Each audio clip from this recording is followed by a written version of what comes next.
It's been in development for a decade. It uses aerospace technology, and that's no joke. This can quite easily take 50,000 pounds. Julian Sharp is an aerospace engineer, and after watching the horrors of the Indian Ocean tsunami in 2004, a tsunami that claimed nearly 250,000 lives, he began designing a way to at least increase the odds of surviving one. It's a system that allows you to evacuate immediately to a safe space, and then, in that case, ride the tsunami event out. It was these pictures taken in Japan that really showed what the capsule is designed for. Yes, people drown in tsunamis, but a big threat is being crushed to death in a swirl of floating debris. 3, 2, 1. This is an example of a drop test on the steel bolt. It didn't produce a penetration.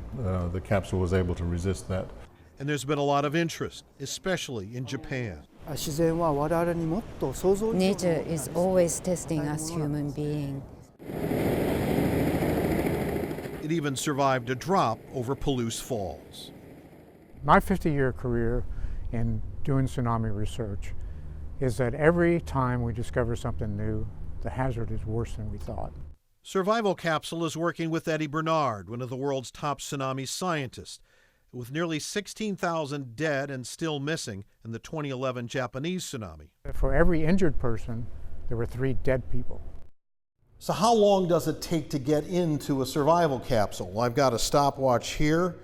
Let's go.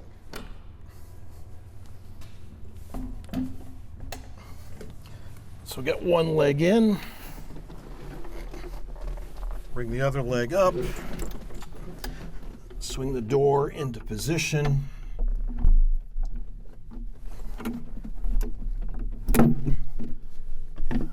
Close it up, get in my seat, and that is 26 seconds, and I'm pretty clumsy. All right, let me see if I can do this.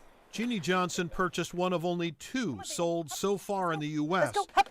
Good girl. She lives in Washington's low-lying Long Beach Peninsula, where a drive to safety may prove impractical, and there are no evacuation towers yet. I'll take the marine key from inside the house, open the door, get in, get Trixie in, and anybody else that can fit, frankly, and then I'll have to lock the door, and I'll ride it out.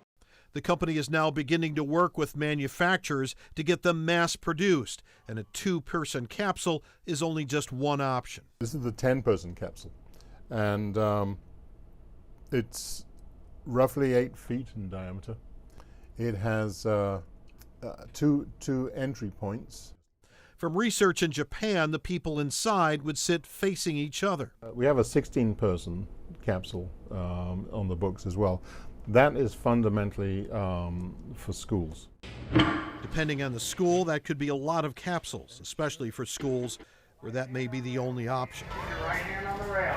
So vertical evacuation towers like we have in Washington State or capsules, it's not an either-or choice. We're going to need multiple options to protect people, save their lives. Right now, a capsule costs around $15,000. Once mass production begins, Sharp expects that price tag will drop dramatically, as those of us living in vulnerable places weigh our options, not knowing when the next tsunami may roll in.